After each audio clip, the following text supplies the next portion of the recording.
ये जो टर्म है डिप्रेशन, ये बहुत ज़्यादा कॉमन हो चुकी है।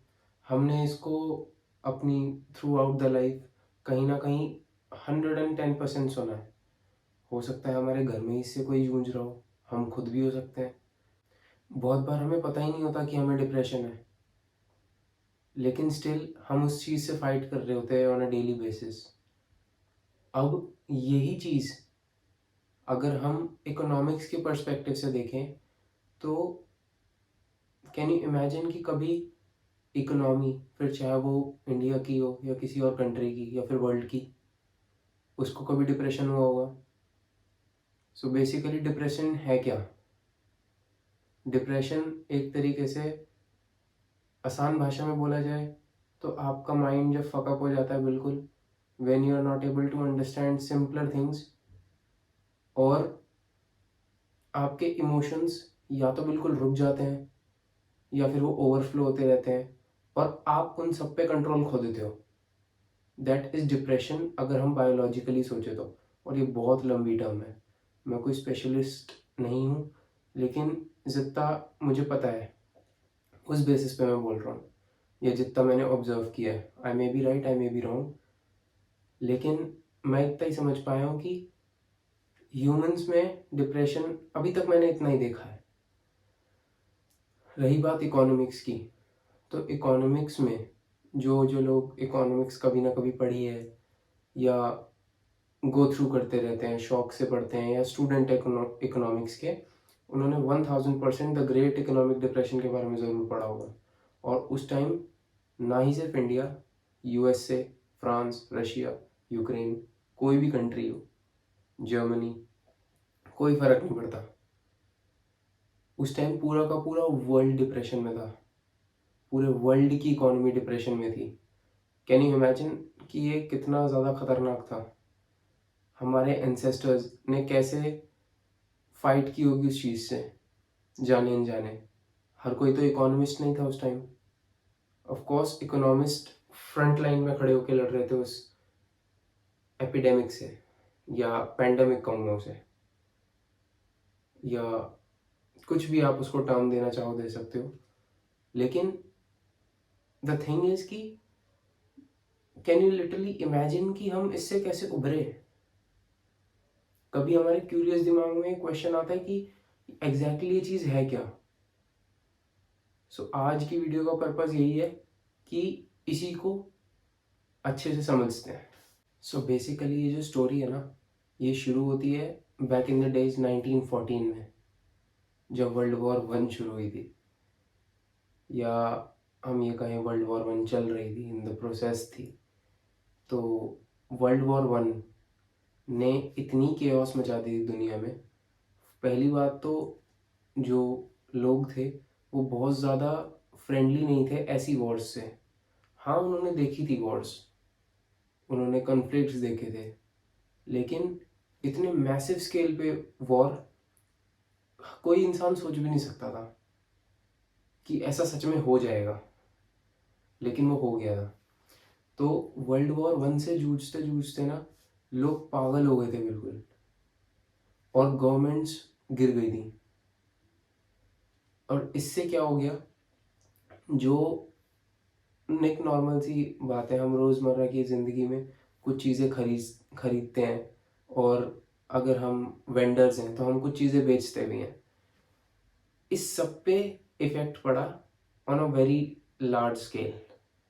सो बेसिकली जो एक कहते हैं ना आग में घी डालने वाली बात होती है, वर्ल्ड वॉर वन एक बहुत बड़ा शॉक था लोगों के लिए। जैसा मैंने बताया, लोग इतने फ्रेंडली नहीं थे एक इतने बड़े स्केल की वॉर के लिए। एक तो लोग ऑलरेडी रेडी नहीं है, और जो सबसे डिस्टर्बिंग बात थी, जिसको मैंने बोला कि आग में घी डालने वाली बात, ये वॉर 5-6 साल चली है। Can you imagine? 5-6 साल is a very long time. और 5-6 साल तक लोगों ने अपनी, ये मान लो, ख्वाहिशों को तो बिल्कुल मार ही दिया होगा, क्योंकि अगर वो बाहर जा रहे हैं तो इट्स केओस एवरीवेयर, कहीं कुछ भी नहीं है। और डिमांड इतनी ज़्यादा थी उस टाइम, लोगों के पास खाने को नहीं है, एक स्टैंडर्ड ऑफ लिविंग तो भूल जाओ। लग्जरी भूल जाओ। जो सबसे रिच क्लास थी ना, उसके पास भी लग्जरी नहीं थी उस टाइम, या ये कहें कि थी बची कुची, जो वॉर से पहले उन्होंने अटेन कर ली थी, लेकिन इस टाइम वो उसका यूज़ नहीं कर पा रहे थे, तो उसको हम लग्जरी कंसिडर नहीं करते। जो हम यूज़ ही नहीं कर पा रहे वो कैसी लग्जरी है, वो तो एंटीक बन के रह गया ना।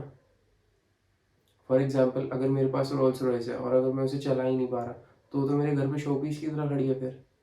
तो शॉर्ट में यही है कि डिमांड इतनी हाई थी उस टाइम चीज़ों की, और हर चीज़ की, लेकिन रिसोर्सेज थे ही नहीं। अवेलेबिलिटी ऑफ रिसोर्स वो सो लेस कि गवर्नमेंट को समझ ही नहीं आ रहा था कि क्या करना है। या अगर मैं गवर्नमेंट ना कह के ये कहूँ कि जो लोग टॉप पे बैठे थे, जो लोग संभाल रहे थे सब कुछ, उनको पता ही नहीं था कि वर्ल्ड को कैसे मैनेज करना है, या हमारी खुद की कंट्री को कैसे मैनेज करना है, आर्म्स एंड एम्यूनेशंस को कैसे मैनेज करना है। इसीलिए मैंने कहा कि ये केओस थी हर जगह, इसको नॉर्मल स्टेट कह ही नहीं सकते आप। तो 1914 में वर्ल्ड वॉर वन चल रही थी या शुरू हुई, हम ये मान के चलते हैं 1914 में इनिशियल स्टेज थी वर्ल्ड वॉर वन की, और वर्ल्ड वॉर वन जब एंड हुई तब 1919 चल रहा था। तो आप अपने आप ही मैथ लगा सकते हो कि ये कितने साल की वॉर रही। तो बेसिकली 1919 के बाद जब वर्ल्ड वॉर ख़त्म हो गई, वर्ल्ड रिलैक्स होने लग गया, लोग भी थोड़े रिलैक्स होने लग गए, केओस सेटल हो चुकी थी। तो अब लोगों ने अपने आप को जिंदा कंसिडर करना शुरू कर दिया, उनकी इच्छाएं वापस से जगने लग गई टूवर्ड्स थिंग्स। और मैंने जैसे बताया कि 1919 और 1914 के बीच का जो पीरियड है, हर जगह केओस थी क्योंकि वर्ल्ड वॉर वन चल रही थी, एंड डिमांड बहुत ज़्यादा हाई थी और कोई उस डिमांड को पूरी नहीं कर पा रहा था क्योंकि रिसोर्सेज की अवेलेबिलिटी थी ही नहीं। लेकिन अब रिसोर्स की अवेलेबिलिटी होने लग गई थी, लेकिन उस स्केल पे नहीं थी कि वो सबको पूरी पड़ जाए। डिमांड अब हाई थी बहुत ज़्यादा क्योंकि लोगों ने ज़्यादा जीना शुरू कर दिया था, लोगों ने ज़्यादा स्पेंड करना शुरू कर दिया था, लेकिन उन सब की स्पेंडिंग पावर को मैच नहीं कर पा रहे थे। और हम ये भी कह सकते हैं कि गवर्नमेंट या कुछ भी होगा उस टाइम, जो भी अटमोस्ट लेवल पे बैठे होंगे, वो उस लेवल पे पावरफुल नहीं थे एकदम वॉर खत्म होने के बाद कि वो पूरे वर्ल्ड की नीड्स को मीट कर जाए। और इसमें और क्लॉजेस भी थे, जैसे जो कंट्रीज वर्ल्ड वॉर वन हार गई थी, उनको वॉर डैमेजेस पे करनी थी उन कंट्रीज को जो वर्ल्ड वॉर वन जीती थी। और इतना फिर केओस दोबारा आने लग गया था इन द माइंड्स। तो इसको खत्म करने के लिए जो सरकार थी उसने ज्यादा पैसा प्रिंट करना शुरू कर दिया। और जब ज्यादा पैसा प्रिंट होगा ना इकोनॉमी में, that will always lead to inflation. अगर किसी को नहीं पता तो इन्फ्लेशन का मतलब सिंपली आसान शब्दों में महंगाई होता है। और मेजॉरिटी ये मान लो ये 1920 तक चला, तो 1919 से 1920 तक के पीरियड में ये सब कुछ हो जाना था जो जितना मैंने भी बताया। और 1920 में इस चीज़ को और ज़्यादा बढ़ावा देने के लिए, डेवलपमेंट को पेस अप करने के लिए फैक्ट्रीज इस्टेब्लिश हुई जगह जगह, लोगों को काम मिलने शुरू हो गए। और इससे it was like developing a win win situation, जिसमें लोग ज़्यादा खरीद पा रहे हैं और लोग ज़्यादा कमा पा रहे हैं और लोग ज़्यादा प्रोड्यूस भी कर पा रहे हैं। आई यू अंडरस्टैंडिंग कि कितना, मतलब एकदम एक ही साल के अंदर लोग बहुत तेज़ी से ग्रो करना शुरू कर रहे थे। और इसमें मैं सिर्फ लोग नहीं कहूँगा, इसमें सरकार, कंट्री, एवरीवन वाज इन्वॉल्व्ड। और 1920 से 1922 तक ये सब चला।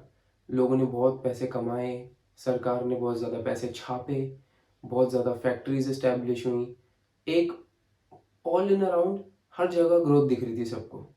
लेकिन इस बीच में एक काम हो रहा था।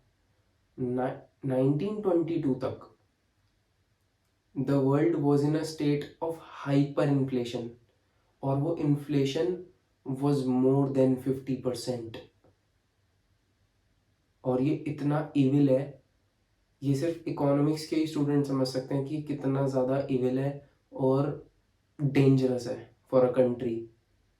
कि आपकी इन्फ्लेशन लिमिट 50% से भी ऊपर चली गई है। इट वॉज सो टफ कि हम आज के वर्ल्ड में ये चीज़ इमेजिन भी नहीं कर सकते। और ये चीज़ 1922 से 1923 के स्टार्ट तक मेंटेन थी, गिरी नहीं थी। बढ़ी होगी, गिरी नहीं बिल्कुल भी। और उसके रिजल्ट में क्या ही होना था, 1924 में जब इतनी महंगाई है, you your self can imagine, लोग घंटा खरीदेंगे चीज़ें, लोगों ने खरीदना ही बंद कर दिया। उससे क्या हो गया, जो मशीन्स थी उन्होंने, उनको कौन यूज़ करेगा, एम्प्लॉयज़। एम्प्लॉयज़ को सैलरी कौन देगा, एम्प्लॉयर। जब एम्प्लॉयर तक पैसे ही नहीं पहुंच रहे क्योंकि लोग खरीद ही नहीं रहे, पूरी की पूरी चेन, पूरा का पूरा बैलेंस डिस्टर्ब हो गया, कुछ नहीं बचा। दुनिया वापस पीछे जाने लग गई थी 1924 में। तो इट वाज लाइक ये तराजू की तरह, एकदम से नीचे एकदम से ऊपर। Everything was very unstable. और 1924 से 1927 तक का पीरियड तो और ज़्यादा बदतर था, बिकॉज इस टाइम जैसे मैंने अभी बताया कि जो एम्प्लॉयर है वो एम्प्लॉय को सैलरी ही नहीं दे पा रहा, एम्प्लॉयर काम ही नहीं कर पा रहा, पैसे की सर्कुलेशन है लेकिन कोई खरीद नहीं रहा है क्योंकि महंगाई इतनी ज़्यादा है। तो जब काम ही नहीं है लोगों के पास करने के लिए, इसी को हम रिसेशन कहते हैं। अगर मैं आपको और आसानी से बताऊं रिसेशन क्या होता है, आई एम श्योर ऑलमोस्ट लोगों ने देसी वॉइस ज़रूर देखी होगी। देसी वॉइस की इनिशियल स्टेजेस पे जब वो लोग मेल एस्कॉर्ट बनने जाते हैं, उससे पहले वो दोनों अच्छी खासी जॉब कर रहे होते हैं, लेकिन उनको जॉब से निकाला जाता है क्योंकि रिसेशन आ गई होती है इकोनॉमी में। और रिसेशन की वजह से वो लोग उस रास्ते पे जाते हैं एथिकली और मॉरली, जो इनकरेक्ट था। और इसी पीरियड में जो लोन्स दे रहे थे बैंक्स, बैंक ने सारे के सारे लोन्स डिफॉल्ट कर दिए, स्टॉक मार्केट क्रैश कर गई, और जितनी फर्म्स थी वो सारी बंद होने लग गई। दुनिया बिल्कुल डिप्रेशन की एज पे खड़ी थी। It's like one step ahead and the world is in depression again और इन केओस। या मैं ये कहूँ कि ये पूरा ही फेज डिप्रेशन का था, बस हम एज पे थे। एक पैर आगे हम डिप्रेशन से बाहर और एक पैर पीछे हम दोबारा डिप्रेशन में। It was like that. और इसको काउंटर करने के लिए 1928 के अराउंड में, 1927 से 1928 के पीरियड के बीच में, जस्ट टू काउंटर दैट, जो एम्प्लॉयर्स थे उन्होंने क्या किया, अपने सामान को बड़े सस्ते में बेचना शुरू कर दिया। और वो कुछ कुछ लोग तो इतने सस्ते में बेच रहे थे ना कि it was like almost free. और जब चीज़ें इतनी सस्ती मिलने लग जाती है ना, इसका एक रिजल्ट होता है कि अब लोगों की परचेजिंग पावर बहुत रैपिडली ग्रो करती है। पहले लोगों ने परचेज करना क्यों बंद किया, because price was that high. और अब लोग पागलों की तरह खरीदेंगे चीज़ें, स्टोर भी करेंगे, यूज़ भी करेंगे, एक्स्ट्रा खरीदेंगे भी, वेस्टेजेस भी होगी, बिकॉज लोग हर काम एक्सेस में कर रहे हैं, because everything was like almost free. तो इस सिचुएशन को डिफ्लेशन कहा जाता है, जब लोगों की परचेजिंग पावर बहुत ज़्यादा बढ़ जाए या चीज़ें बहुत ज़्यादा सस्ती हो जाए, that's deflation. So now just think, use your brain.